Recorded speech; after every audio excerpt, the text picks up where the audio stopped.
Lucky we don't have to deal with any of that right Yeah. now, although we do have a little bit of a rain forecast here. Yeah, we have a little bit coming this week, Todd, but it's nothing like what those folks have been experiencing here over the past several days. About the past 4 to 5 days, you heard from that, a little bit earlier, double-digit rainfall totals, not just isolated amounts, widespread. Most of those folks, basically, if you go from Little Rock, Arkansas, up past Memphis, the Missouri Boot Heel, and into western Kentucky, most of the weather stations I looked at over the past 4 to 5 days have had 10+ inches of rain. Not just a few spots, most of them. And you can see how widespread the flood warnings are still out in that part of the country. Either little river flood warnings in those small green boxes or the broad aerial flood warnings, just because an enormous amount of water, any low-lying spot in this part of the U.S. is struggling with too much flooding outside this afternoon.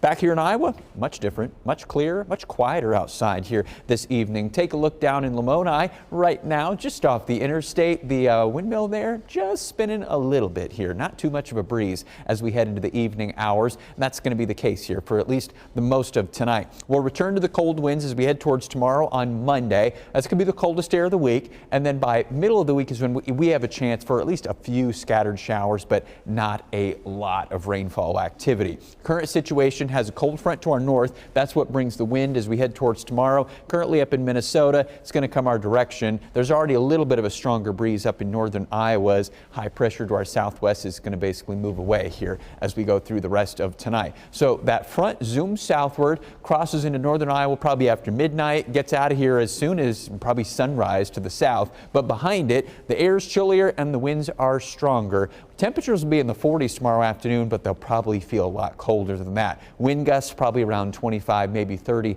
miles per hour. Eventually, another batch of high pressure moves overhead. So by Tuesday, we've gotten rid of the cold winds, pushed our temperatures back up to 50s. Notice still sunny skies. That's going to be the case tomorrow and on Tuesday. And then clouds will increase again late Tuesday night. Might even see an isolated shower or two into the wee hours of Wednesday morning. Better chance as we go after daybreak on Wednesday. The first half of the day approaching a low pressure zone is going to move across basically southern Iowa.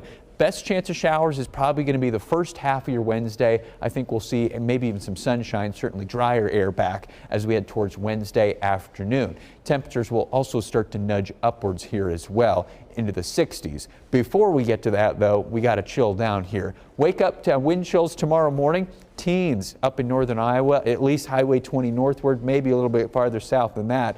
20s here around the Des Moines metro and points southward, that cold breeze blowing in from the north. At warmest tomorrow afternoon, only 30s will be our wind chills for your Monday. So a cold start to the week, then we'll gradually warm as we head through the rest of the week. And then next week, the good news is here, middle of April is looking warmer than average. Around low 60s is typical. We're looking to be maybe even close to 70 degrees at times. That's after the 8-day forecast, and you can start to see that warm up as we approach the second half of the 8-day. We're pushing towards the 60s Wednesday, and then we definitely get into the 60s as we head towards the upcoming weekend. A few 70s in there too. Not a lot of rainfall, you see. We'll probably get 1/10 of an inch or less Wednesday and Thursday, and then be drier for the longer term.